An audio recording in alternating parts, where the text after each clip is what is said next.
vrai coup de cœur, vraie découverte, c'est ton premier roman. Et on va en parler ce soir, évidemment, pour faire découvrir ce livre aux gens qui nous écoutent et qui sont toujours aussi nombreux. Vous êtes fous, je vous aime. Avant de parler de ce livre, faisons connaissance. J'ai envie de dire, si tu veux bien, grâce au portrait chinois littéraire que le monde entier nous envie, je ne l'ai pas encore fait ce soir, alors j'ai envie de le faire pour toi. Si tu étais un livre de chevet, lequel choisirais-tu et pourquoi, en quelques mots? Alors, je serais la mare au diable de George Sand, en fait. Alors, pas par rapport à l'histoire, mais par rapport au sens qu'a ce livre pour moi. Je sais que je l'ai lu, j'avais 11 ans. Après avoir visité Nohant, qui est la maison de George Sand, et je rêvais, moi déjà, j'avais envie depuis petite d'être écrivain. Puis c'était un peu, tu sais, on dit oui, elle a envie d'être écrivain, voilà, c'est un peu pris toujours par-dessus la jambe. Et moi, en visitant cette maison, j'ai vu que c'était une femme, c'était une humaine qui existait, et finalement, ça a rendu possible quelque chose. De la même façon, le titre, c'est La mare au diable, et j'ai vu La mare au diable qui a inspiré un des lieux, enfin le lieu principal de son roman. Et en fait, c'est une mare qui ressemble pas à grand-chose, avec une croix au milieu. Et de ça, elle en a fait, de façon assez magique, un lieu un peu maudit. Et voilà. Et ça a rendu possible pour moi et l'écriture et pour une petite fille. Voilà. Si tu étais un format de livre, lequel choisirais-tu entre, par exemple, poche, le grand format, e-book, audio, bande dessinée, tout ce que tu veux, lequel choisirais-tu? Alors, ce serait le grand format pour le plaisir de lecture que j'ai toujours quand je lis sur un grand format. Si tu étais une maison d'édition, Alors, si j'étais une maison d'édition, je serais une maison d'édition qui déjà accompagne ses auteurs donc dans le travail éditorial, ce qui est super important. C'est-à-dire enfin encore plus pour moi, ça l'a été pour un premier roman, c'est un retravail du texte, c'est l'accompagnement vers les lecteurs en fait. C'est eux qui font tout ce travail-là. Et aussi, je sais que c'est un commerce, une maison d'édition, ça a besoin voilà, de vendre des livres pour vivre. Mais aussi, ce qui est important, c'est ceux qui, aujourd'hui encore, prennent le risque, et notamment Faute de Frappe, qui a pris le risque de publier une autrice toulousaine qui n'avait jamais publié avant, et voilà. et ils ont bien fait, on met le lien évidemment dans le chat, vous le demandez, un mot, un geste, Kiko fait le reste. Et donc les éditions Faute de Frappe, je vous invite vraiment à être curieux et à aller jeter un œil à leur catalogue, on va en reparler bien évidemment. En attendant, si tu étais un rayon dans une librairie, lequel choisirais-tu? La littérature française. Tu veux en dire un mot ou pas spécialement? J'avoue que je peux passer beaucoup de temps dans une librairie et qu'en général, je finis par passer dans tous les rayons. Je connais. Voilà, c'est le premier. Et j'aime bien aussi voir les livres qui sortent, de quoi ils parlent, les éditeurs aussi maintenant, je jette un œil. Voilà. La curiosité. Si tu étais un marque-page, avec quoi marquerais-tu ta page?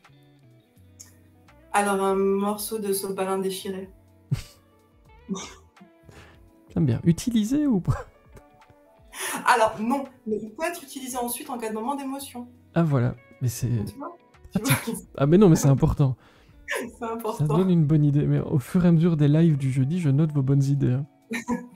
Il y en a que je garde pas, je vais pas vous mentir. La tranche de jambon, je garde pas. La tranche de sopalin, je note prévoyante, oui, c'est vrai. Et puis ça abîme pas le livre. Voilà, Si tu étais un... Jambon, c'est... Non, vraiment pas. Si tu étais un temps de conjugaison, lequel serais-tu? Le présent. Le présent parce que moi j'aime bien écrire au présent. Parce que ça donne vraiment une impression d'immersion, de côté immédiat et peut-être un peu de tension que j'aime bien. Et si tu étais un signe de ponctuation? Le point. Le point. J'utilise les points, je les utilise beaucoup et j'aime bien le souffle qu'ils permettent dans un texte, la respiration. Et jouer aussi avec la longueur des phrases et placer les points donc à différents endroits. C'est une musique d'écrire des romans. Petite dernière pour la route, hein, avant de parler de ce livre dont vous aimez beaucoup la couverture comme moi, visiblement, bah, je suis ravi. Si tu étais un verbe, Lequel choisirais-tu? Ressentir. Mais qu'allez-vous ressentir en lisant ce livre? C'est ça la question qu'on se pose ce soir. On va parler évidemment de ce livre. Moi, je vous le remontre, mais on le voit juste en dessous. Mais je peux pas m'en passer de vous le montrer dès que je peux. Est-ce que tu peux nous pitcher Les Petits Meurtres de Noé? De quoi parle ce livre? Bah, pour les personnes qui ne savent pas du tout de quoi parle ton livre. Alors, c'est l'histoire de Manon qui a 38 ans et qui vit à Toulouse. Elle est d'un tempérament solitaire et elle tombe enceinte. Et quand elle va donc chez le gynécologue voilà, pour un premier rendez-vous, il lui annonce qu'elle attend un enfant prédéfini. Alors, un enfant prédéfini, c'est un enfant dont le principal trait de caractère ou le métier ou voilà, quelque chose d'important dans son destin est prédéfini et ne peut pas changer. Et ça, en fait, la mère en prendra connaissance durant la grossesse, soit par le biais d'un rêve ou d'une vision. Voilà. Donc, et elle, quelques temps après, elle fait un rêve et elle voit que son fils adulte sera un meurtrier. Et c'est comment élever un enfant avec cette idée-là qui vient un peu colorer tout, absolument tout le quotidien. Et on n'en dit pas beaucoup plus, il n'y a pas besoin en fait. On va passer de la grossesse à la naissance et aux premières années, etc., etc., avec cette idée-là en tête. Et tu le disais, Ouais. un enfant dont on connaît le destin avant qu'il naisse, est-ce que ça existe? Parce que c'est une question qu'on se pose en lisant le livre. C'est très rapide, on vous spoile pas grand-chose en disant ça. C'est un peu la base de ce livre. Mais au bout d'un moment, on se dit, mais est-ce que ça existe? Parce que là, toi, tu as pris le cas où c'est devenu, ce sera un tueur. Mais alors, on peut imaginer plein de choses. Donc, n'hésitez pas dans le chat si vous avez des idées. On peut s'amuser. Moi, je me suis amusé en le lisant à inventer, tiens, au lieu d'un tueur, ça aurait pu être quoi ce destin prédéfini? Donc, n'hésitez pas si, si vous avez des idées. Mais du coup, est-ce que ça existe, ce phénomène où la maman a ou la future maman a une vision ou quelque chose qui fait qu'elle sait? Alors non, ça n'existe pas. J'ai pas pris, voilà, c'est pas quelque chose de vrai que j'ai utilisé. En fait, c'était plutôt un moyen pour moi d'utiliser ça, enfin d'inventer ça, de l'utiliser pour raconter l'histoire qui m'était venue et voilà, qui devenait présente et qu'il fallait que je raconte. Alors, je vous propose, on va mettre un petit sondage dans le chat. Oui, vous adorez ça, vous me le dites en coulisses, alors je peux pas m'en passer. On va vous mettre un petit sondage sur cette question de l'enfant prédéfini, à savoir, est-ce que vous aimeriez, vous, connaître le destin de votre enfant? Et les réponses, vous allez voir apparaître dans un petit instant. Ça laisse rêveur ou ça fait très peur. Ou bonne question. Peut-être on n'a pas vraiment d'idée, parce que c'est vrai que, et c'est un peu le principe de ce livre, ça va radicalement changer toute sa vie. Toute sa vie. C'est venu comment cette idée de partir de l'enfant prédéfini? C'est une discussion avec quelqu'un, un reportage que tu as vu, un rêve bizarre que tu as fait, dont tu te souvenais. C'est parti d'où cette idée, puisque ça n'existe pas finalement, en tout cas pas qu'on sache. C'est venu d'où cette idée d'enfant prédéfini? En fait, c'est venu, c'est pas venu au départ de l'idée du livre. En fait, ce qui m'a donné cette idée-là, c'est que j'étais avec mon fils qui était petit dans un parc à l'extérieur et il y avait comme un toboggan bas et à l'intérieur duquel on voyait pas bien.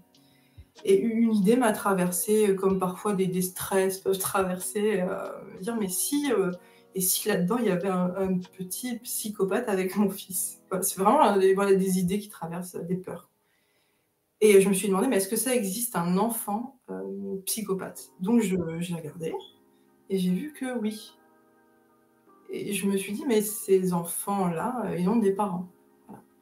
Et si c'était le mien? Et si je savais ce qui deviendrait?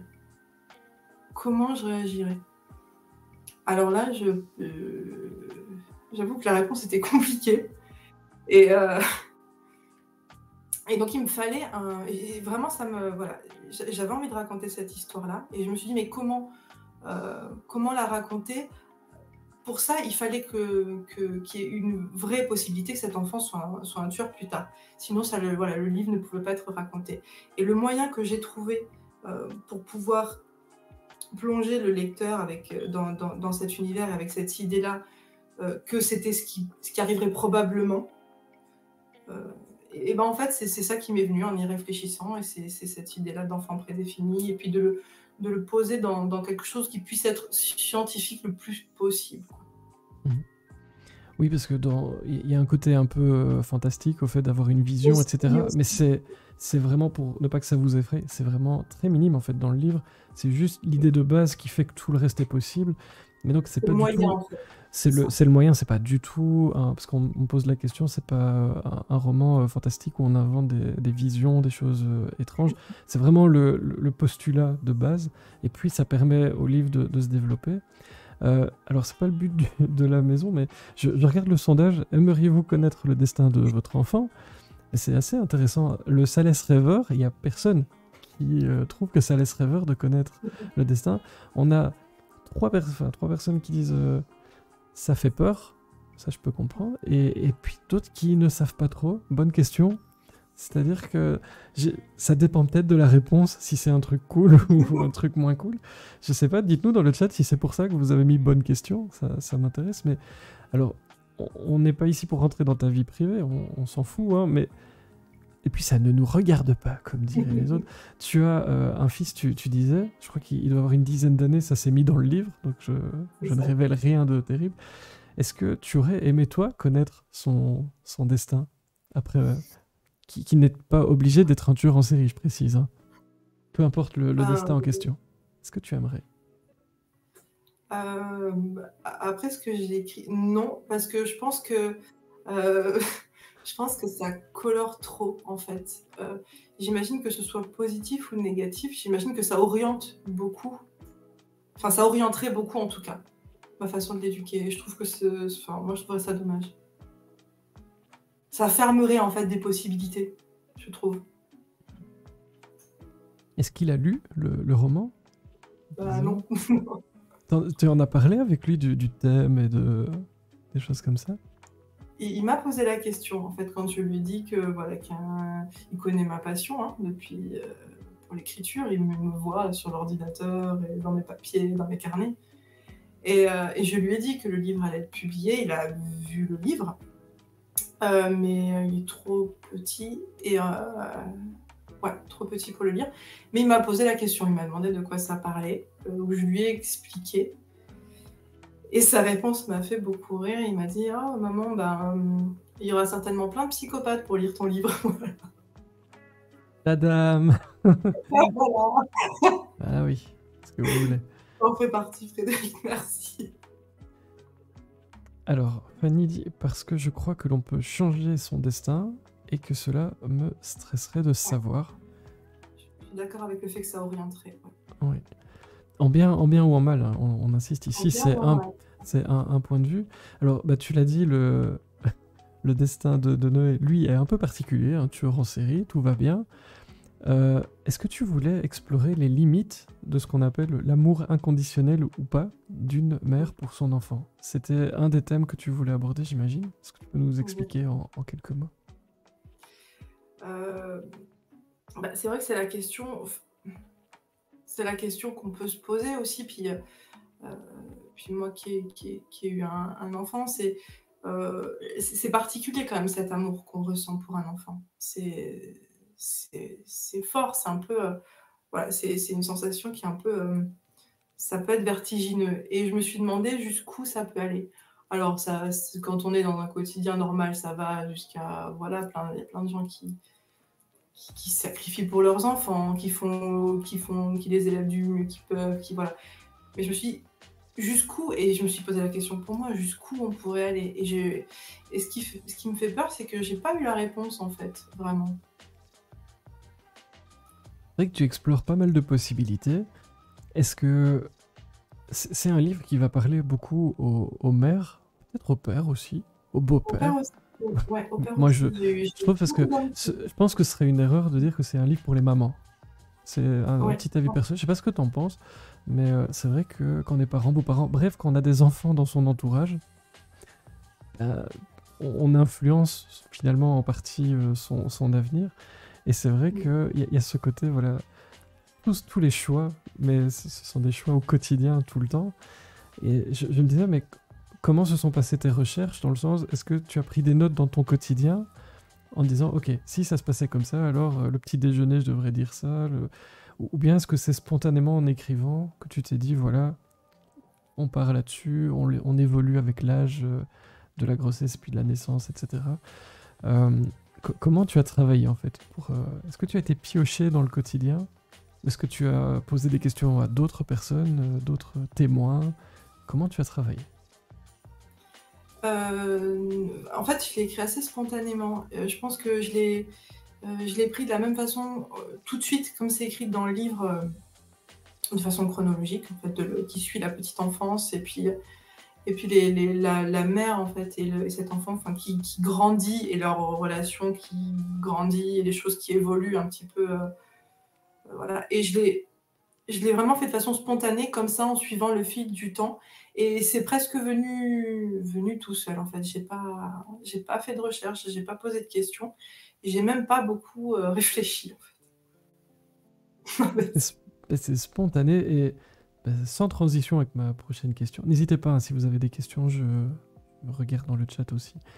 Euh, j'ai trouvé que dans ce livre, alors d'une manière un peu spéciale, mais on est parfois, ou même souvent, à la frontière du journal intime de cette mère qui jongle avec des questions qui sont assez déstabilisantes en fait, je dois avouer.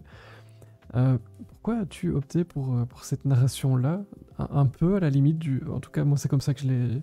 Dis-moi si je me trompe, mais un peu à la limite du journal intime. On est beaucoup à la première personne, donc au jeu, et, euh, et vraiment dans ce côté intime avec Manon, la maman euh, de Noé. C'était... voilà, pourquoi as-tu opté pour cette narration-là?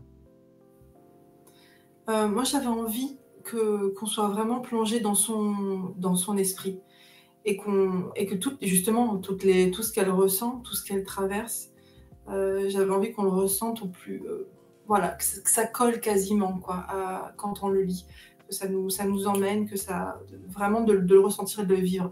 Moi, c'est tout l'intérêt, enfin, voilà, c'était vraiment l'objectif du livre.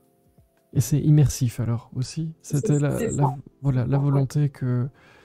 C'est un peu l'effet papillon, oui, si on commence à influencer le quotidien en fonction de ce qu'on sait.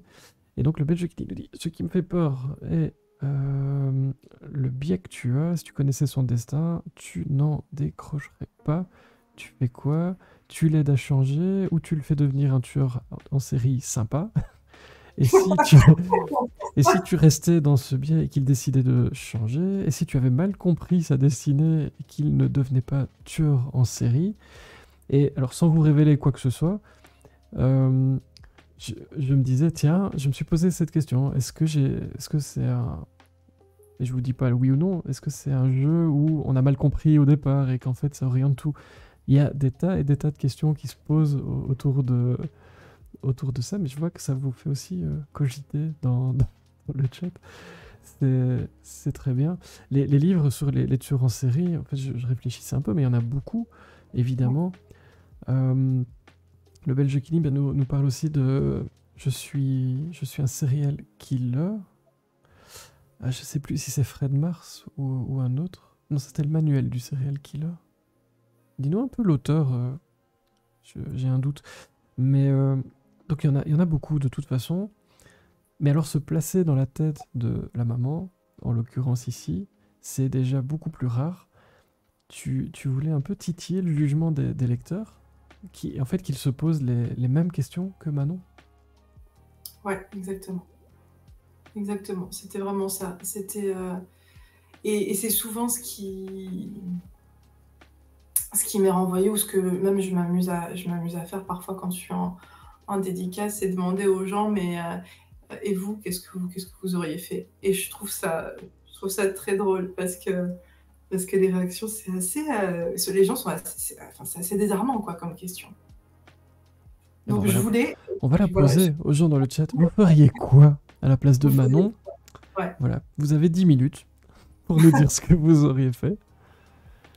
Et ils répondent quoi, les gens à qui tu poses la question? Alors, j'ai eu plusieurs types de réponses. Je peux en citer quelques-unes. J'ai une, il y en a qui ont pu me dire, bah moi je l'aide et je dis rien. Il y en a, il y a une femme qui m'a dit, je le tue et je me suicide. C'est vraiment, voilà, il y a eu quelqu'un qui m'a dit que il ferait en sorte qu'il puisse pas agir, quoi. Enfin, en rendant enfin, le rendant handicapé. Non, mais il y a vraiment beaucoup de, ouais, ouais, beaucoup de réponses. Ouais. Avorter? Kiko demande. Est-ce qu'il y a des gens qui ont parlé de ça? Oui, aussi, oui. Le Belgique, je ne suis pas un serial killer, pardon. Dan Wells. Alors, pardon Dan si tu nous écoutes, mais alors autant j'ai adoré la couverture aussi, je la trouvais brillantissime, autant le livre, je n'avais pas du tout accroché. D'ailleurs, j'ai la suite ou le suivant, j'ai pas encore lu. Comme quoi, hein, un livre sur les serial killers n'est pas l'autre. Mais je me souviens de cette mouche à l'envers à laquelle on a arraché une patte. C'est une couverture qui m'avait marqué, je la trouvais brillante. Et oui, et ça crée du débat, hein. Et je ne sais pas si tu te disais initialement en commençant ce livre, est-ce que tu pars sur un divertissement ou est-ce que tu voulais créer vraiment une tempête dans les cerveaux, c'est un peu l'expression, mais des personnes qui te lisent? Parce que voilà, on dit ok, j'avorte, mais alors si tu t'es trompé et que tu n'as pas bien interprété le C'est signe en ça. question que tu as reçu, c'est des questions qui peuvent rendre fou, qui peuvent Mm. rendre fou. C'était vraiment le but aussi de créer du débat, que ça anime les repas en famille, ce genre de livre. Bah, oui, oui. Oui, oui, oui, ça peut. Et puis, je trouve que je pousse ce sujet-là à l'extrême avec l'idée d'un enfant qui sera serial killer. Mais c'est des questions qu'on peut avoir. C'est-à-dire l'impact que l'on a aussi sur nos enfants. Et même ce que tu dis, le doute, on peut toujours douter. Et parfois, euh, parfois, est-ce que, je veux pas trop en dire, mais quand on a une idée en tête, est-ce que finalement, c'est pas notre façon d'agir qui va créer les choses? Enfin, si tu veux, on peut, voilà, ces questions-là, je pense que tout le monde peut se les poser. Là, je les ai vraiment poussées à l'extrême oui, c'est vrai que ça agite un peu.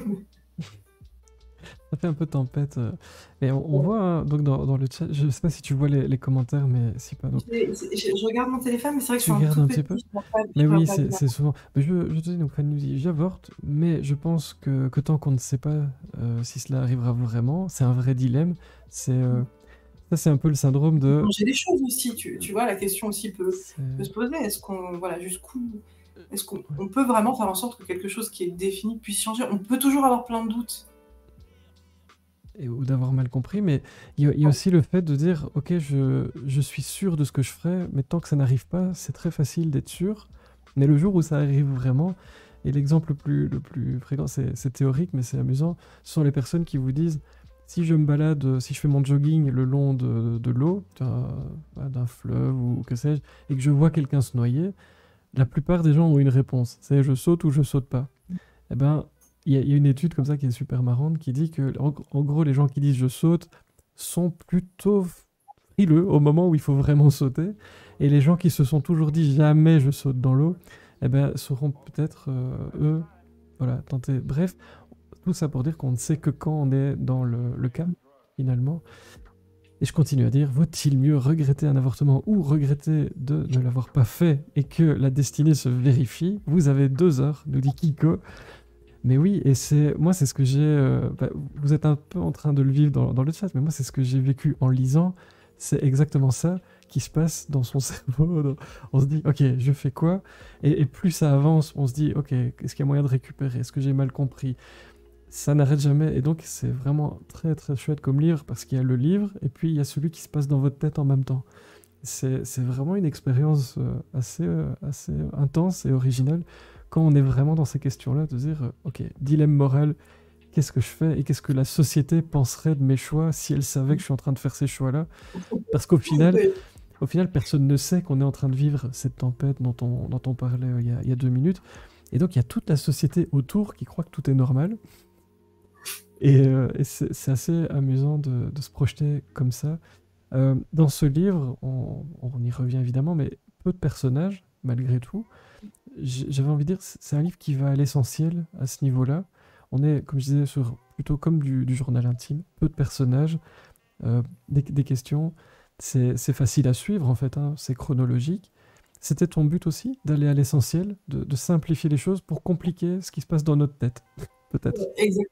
Bah, Ok, exactement. ok. C'est ça. C'est ça, pour gagner en intensité, en fait, en tension. Je voulais que ça tienne vraiment et que ça lâche pas, quoi, celui qui vit. Donc en enlevant tout ce qui aurait pu. Alors parfois, il y a quand même des moments où voilà, il y a des scènes qui sont un peu plus légères, mais je voulais voilà, que ça maintienne sans laisser trop respirer. Et Zut Zut demande pourquoi Noé, c'est le prénom de son fils. Eh ben, tu sais que c'est très rigolo parce que en Mhm. dédicace, j'ai souvent des gens qui s'approchent aussi, qui me disent mais pourquoi vous avez fait ça? Mon fils s'appelle Noé. Mhm. Et parce que justement dans le livre, elle donne ce prénom Noé comme elle le trouve doux et elle le fait comme un porte-bonheur. Noé, voilà, elle pense à l'histoire de l'arche de Noé et le fait de sauver plutôt. Et je trouvais rigolo le contraste entre justement ce prénom et ce destin et peut-être que voilà et l'idée en fait qu'elle peut avoir à un moment de dire bah je fais le maximum pour que ça tourne au mieux et y compris dans le choix du prénom. Un signe d'espoir, nous demande Kiko. C'est ça, un signe d'espoir. Ouais. C'est un peu ce que je comprenais, nous dit Fanny. Euh, alors, dans ce livre, on retrouve aussi, dans les ingrédients, pas mal d'humour noir. Alors, je précise parce que c'est mis sur la carte de couve que c'est drôle. Voilà, tout est relatif. Moi, j'adore. C'est, non, mais c'est bien de prévenir, donc c'est gentil de la part de Faute de Frappe ou voilà, de prévenir. C'est vrai que c'est un humour noir, c'est assez cynique. Alors, je vous dis personnellement, moi, je suis client, j'adore ça. Est-ce que c'est un ingrédient qui fait partie de ta plume, de ta personnalité, ou tu en avais besoin spécifiquement pour cette histoire-là?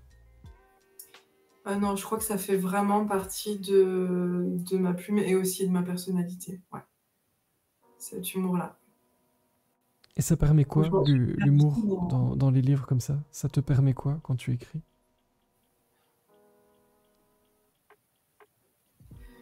ça permet aussi parfois, enfin, en tout cas dans ce livre, bah, justement peut-être d'évacuer par moments un petit peu la tension aussi. Tu vois, Mhm. je voulais maintenir le lecteur en tension, mais en même temps, parfois, l'humour noir aussi, je trouve que permet de rire de lâcher un petit peu la pression. Je suis d'accord. Ouais. Je fais pareil.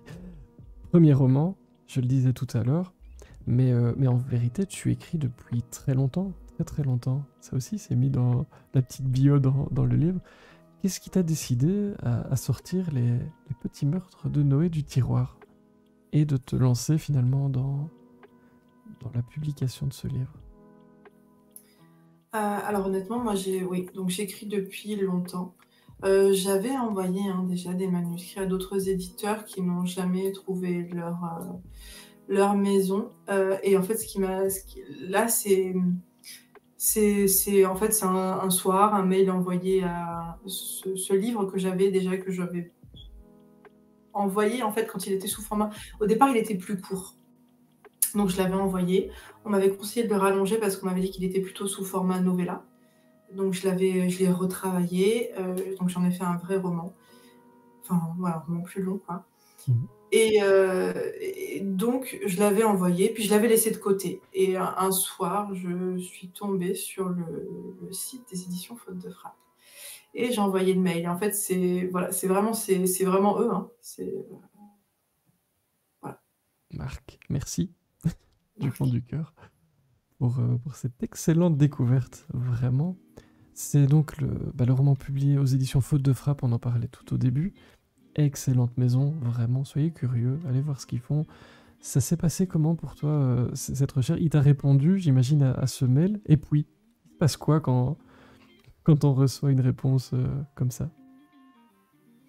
Alors il m'a dit salut Marc d'ailleurs, si tu regardes. Il adore la technologie, alors je suis sûr qu'il regarde, mais on lui enverra tout ça. Oui, il regardera ensuite. Donc il m'a dit qu'il le lirait, et quelques mois après, en fait, il m'a renvoyé un mail en me disant que ça lui plaisait, et on s'est appelé. Et on s'est appelé, on a discuté, et puis il a décidé de parier sur moi. L'alliance du Nord et du Sud. L'alliance du Nord et du Sud, c'est ça. Puisque, pour ceux qui ne savent pas, Faute de Frappe, c'est plutôt dans le nord de la France, et puis toi, tu es plutôt du côté de Toulouse. C'est ça. C'est ça. C'est ça. Et après, en fait, ça a été tout le... On a beaucoup... on a pas mal retravaillé ensuite le texte. Et puis voilà, c'est tout le chemin après classique de retravail avec un éditeur. Et tu retiens quoi de tes premiers pas dans le monde de l'édition? Tu dis le travail classique d'un éditeur, mais ça suit son petit bonhomme de cheveux, non? Puisque première interview ce soir, hein, je crois. Tu m'as dit. Ouais. J'espère que ça se passe bien et que tu es heureuse, hein, parce que... Oui, vraiment, c'est chouette. Ouais. Elle n'a pas trop l'accent toulousain, non? Tu caches ton accent toulousain ou... Alors, je le cache pas, j'en ai pas... Je l'ai en fait par moment en cas de forte émotion, donc ça va, tu vois, tout va bien. Ah bah oui, tu vois, c'est cool. Ça veut dire que tu te sens bien ici, et je suis ravi que tu te sentes bien avec nous. Et vous aussi, hein, j'espère que vous êtes bien chez vous, en train de nous écouter, de nous regarder. Mais tu retiens quoi de tes premiers pas dans le monde de l'édition, donc avec un roman publié? Des demandes d'interview, des demandes de salon, peut-être qu'on te met aussi un peu de pression en disant ce serait bien d'en écrire d'autres. Comment ça se passe pour toi, ces premiers pas?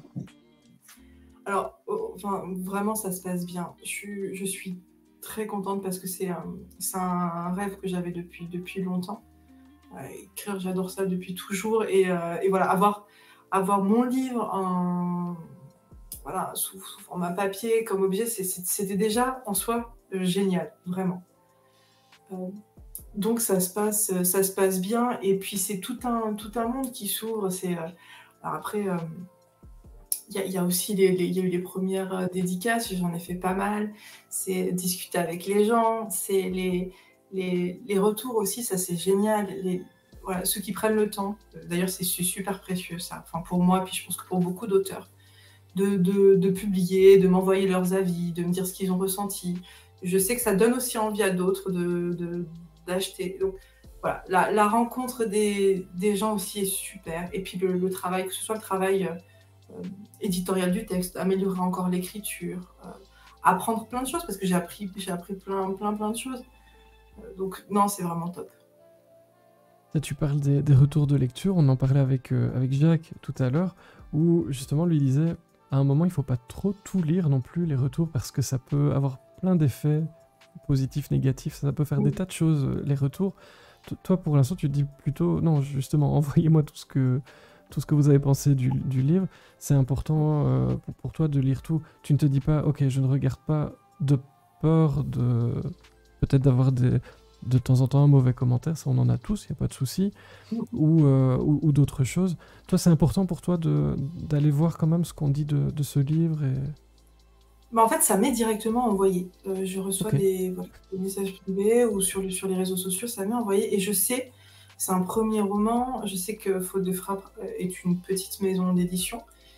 Et je sais que les avis, les retours, en fait, font parler de la maison d'édition, parlent du livre, et voilà, le font grandir et lui permettent de rencontrer d'autres lecteurs. Donc, pour moi, c'est quelque chose de positif. J'en suis pas, si tu veux, à me dire, voilà, c'est plus important pour moi que le livre rencontre tous les lecteurs qui veulent bien le lire, plutôt que de m'inquiéter, Parce que comme tu dis, les retours négatifs, hein, voilà, évidemment qu'on peut pas, voilà, ça peut pas plaire à tout le monde et que ça Mais fait partie de... ça va, tu as l'air sereine. Moi, ça me fait plaisir de voir ça. Et puis le belge Kili qui fait du fact-checking en même temps, mais oui, 4,17 sur 5 sur Babelio quand même. Donc c'est peut-être une maison plus petite, peut-être que c'est un premier roman, mais ça n'enlève rien à la qualité. Et donc, bah oui, Babelio, les lecteurs sont plutôt... ça ment pas, hein, en général, les moyennes de retour de... Bon, après, sauf si tu votes 10 fois et que toute ta famille le fait, voilà, ça c'est possible aussi. On citera personne, mais c'est vrai il y a des histoires comme ça qui circulent avec des gens qui ont 40 comptes sur Amazon et qui vont mettre... Ouais, moi, ça me dépasse. Je me dis, Oui, non, là, oui. ces gens ont vraiment beaucoup, beaucoup de temps libre. Mais ça me fait Oui, rire. c'est ça. Je sais pas si vous avez déjà entendu parler de ça, mais c'est très, très drôle. Où, J'ai pas voilà, entendu, moi, parler de... Non.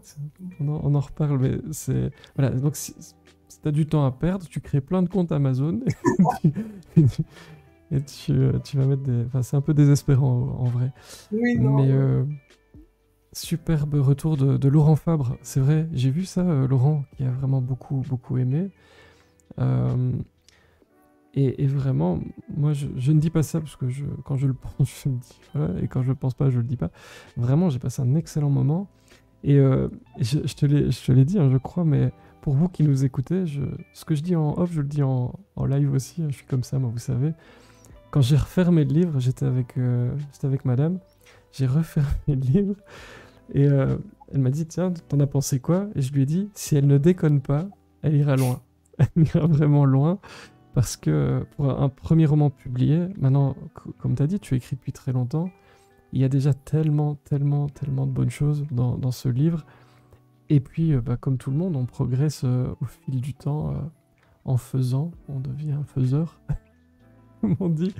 Et donc vraiment, c'était ma phrase. Donc, si elle ne déconne pas, vous mettez ce que vous voulez derrière, mais Oui, ça, c'est cette phrase qui est amusante, c'est ce petit bout-là. c'est ce petit bout-là qui, moi, me plaît, parce que finalement, c'est quoi déconner, hein? On Oui, en riait.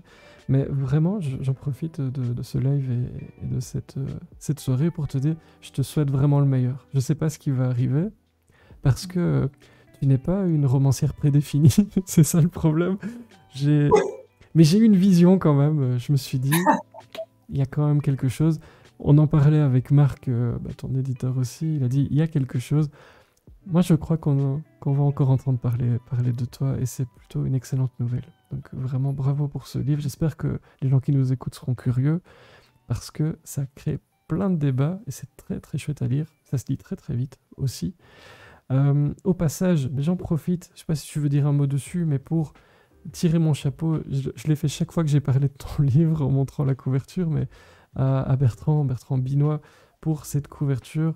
Je l'adore, vraiment, elle est vraiment très très bien faite et elle est particulièrement bien adaptée au livre, je trouve. C'est un gars qui est bourré de talent, bah, il le sait, on en a déjà parlé, il était déjà venu à l'époque Discord parler des couvertures. Qu'est-ce que tu penses de cette couve? Est-ce que c'est toi qui as donné l'idée? Comment ça se passe quand vous avez travaillé sur ça? Est-ce que tu lui as donné, est-ce que tu as fait cette folie de lui donner carte blanche? Oui, bah, j'ai fait cette folie. Oui, tout à Excellent. fait. Tout à fait, ouais. Et quand Marc me l'a envoyé, hein, et j'ai trouvé ça, enfin, moi j'aime beaucoup, vraiment beaucoup. Premier essai ou tu as eu plusieurs choix? Ça, souvent, les gens demandent si on nous envoie, quand on nous propose des couvertures, est-ce qu'on en a 3, 4, 5, ou est-ce qu'on dit, voilà, ta couverture, c'est ça. Et c'est Bah, en tout. fait, moi, il me l'a envoyé en me disant qu'est-ce que tu en penses? Et moi, tout de suite, alors, j'ai trouvé ça super, j'ai trouvé ça un peu, ça marque, quoi, justement. Est-ce que ça vous marque dans le chat? Dites-nous. Et Thibaut nous dit, en tout cas, tu donnes envie de le lire. Ah bah, j'espère. J'espère. Parce que pour le coup, en général, notre avis, on s'en fout, hein, parce qu'on est là pour parler du livre, et vous faites votre idée, et puis voilà. Mais là, en l'occurrence, moi, j'ai vraiment beaucoup, beaucoup aimé. Vraiment beaucoup. Est-ce que cette couverture vous plaît, vous donne envie? Est-ce qu'elle vous marque? C'est une très bonne question. N'hésitez pas à nous dire dans le chat. Et puis, bah, je vois l'heure qui avance, mais quels sont tes projets? C'est ma presque dernière question. Quels sont tes projets maintenant que ce premier livre est dans la nature et qu'il ne t'appartient plus vraiment? C'est dur, hein, ça. Ouais. Ouais, c'est dur, mais c'est agréable aussi, je trouve. Elle fait froid dans le dos, la couverture, nous dit Thibaut. Je suis d'accord. Pour les projets, alors normalement, un jeunesse apparaître chez Faute de Frappe, certainement, alors septembre, octobre 2023. Voilà. Donc un jeunesse un peu qui fait peur. La collection qui fait peur, c'est ça. La collection qui fait peur, qui est des cauchemars. Qui a des C'est cauchemars. ça. On en avait parlé avec Hervé Hernu, si vous vous souvenez, c'est ça. fin de l'année dernière, il était venu nous parler de ça avec Vampire notamment. Donc c'est dans cette collection-là que... C'est dans cette collection-là, a priori, que voilà. Et je travaille actuellement sur un autre thriller. Eh ben, la couverture est tellement intrigante qu'elle appelle à se diriger vers le livre, à ce couteau. Mais oui, je suis d'accord, zut. C'est le couteau, il fait toute la différence. Mais l'utilisera-t-il pour faire une césarienne de l'intérieur, nous dit le Belge qui... Oh, oui, à cette heure, si tu peux. Mais donc, plein de projets, ça t'a donné un petit peu des ailes, tout ça, et donc c'est très très bien. Donc tu vas faire peur aux plus jeunes, tu vas faire peur à tout le monde, hein, c'est bien Oui, ça. voilà, c'est ça. C'est plutôt bien. Question traditionnelle ici, je l'ai posée à Jacques, je te la pose, mais alors, avec ces variantes, mais si tu croisais la Marie-Sophie d'il y a quelques années, alors je dirais enfant ou à 10 ans, quand tu as commencé à écrire tes premières histoires, si tu l'avais devant toi là ce soir, tu lui dirais quoi? Je pense que je lui dirais de continuer et de continuer de s'accrocher et de peut-être moins douter. Moins écouter, parce que ça, c'est des passions comme ça, tout ce qui est artistique aussi, c'est... on peut nous renvoyer beaucoup de choses en disant que c'est pas possible, que c'est pas... Et je trouve, et d'ailleurs, j'ai parfois en dédicace des jeunes qui viennent me parler, et j'aime bien dire, mais vous avez envie, faites-le. Sauf tuer. Sauf tuer, écrire, hein, je parle d'écrire. Attention. On précise. Non, mais c'est important. C'est important. Mais c'est... Oui. Donc tu lui dirais, accroche-toi, ouais. Et fais ça. Fanny nous dit, je suis contente d'avoir eu l'occasion d'entendre les commentaires sur le livre, car la couverture me glace. Mais oui, elle marque les esprits. Vraiment, quand Marc, l'éditeur, m'en a parlé, c'est aussi la première chose que j'ai vue, forcément. J'ai fait, ah oui, ok, ça a retenu mon attention directement. Et je suis pas déçu que ça l'ait fait. Donc merci Bertrand, au passage. Merci beaucoup à Marc pour le livre et pour ce bon moment. Merci à toi pour ce très bon livre. Eh bien, tu reviens quand tu veux, puisque ça s'est super bien passé, tu vois, comme j'avais dit. Ben, merci à toi pour cette première interview. J'ai pas menti. Ouais. Dans 10 ans, on en reparlera. Tu te rappelleras que ta première fois, c'était avec nous, avec toute la petite bande ici, Fanny, le Belge qui lit Zut, Thibaut, Oli, etc., etc. Merci beaucoup, vous êtes très nombreux encore ce soir, comme d'habitude. Je vais évidemment te laisser le mot de la fin, et puis moi je clôturerai tout doucement, parce qu'il est l'heure, hein. Oui, il y a encore du boulot, et puis il faut dormir un petit peu. Je te laisse le mot de la fin pour refermer le couvercle de cette boîte. Que souhaites-tu nous dire pour conclure cette première interview de ta longue carrière en devenir dans le monde des interviews littéraires? Bah, tu vois, je partirais bien sur justement des remerciements pour toi, pour cette possibilité-là, pour Marc quand même, qui a pris ce risque aussi d'éditer, comme tu dis, la petite autrice toulousaine qui n'avait jamais publié, pour Mickaël, qui est attaché de presse et qui est là, et qui m'accompagne et qui défend ce que je fais aussi, puis pour vous qui m'écoutez, et voilà, tout ce qui fait que c'est possible. Donc ouais, c'est là-dessus que j'aimerais partir. Il faut remercier Internet aussi, alors du coup. Aussi, bien sûr. Alors, les lampes et les micros, mais oui, je suis d'accord. Tu sais que j'ai fait un jour, ça c'est pour les anecdotes de fin de soirée, mais un jour, dans des remerciements, j'ai vraiment remercié tous les trucs ridicules que j'utilisais pour écrire dans mes remerciements pour le livre. Donc j'ai remercié Word, j'ai remercié plein de trucs comme ça, parce que bah, sans eux, on n'est pas grand-chose. Mon Bah oui, bic, finalement. mon petit carnet, ma tasse, enfin tout ça, c'est important de remercier tout le monde. Merci infiniment d'avoir été avec nous. C'était vraiment un plaisir de t'écouter. Et puis, bah, comme dit Fanny, et pas comme dit Patrick Bruel, j'insiste, rendez-vous dans 10 ans, ou plus tôt, hein, t'hésites pas si... Voilà, tu vois, tu connais le chemin maintenant. Une découverte pour Oli Oli Boîte et qui va finir dans ma palle. Merci beaucoup, Marie-Sophie.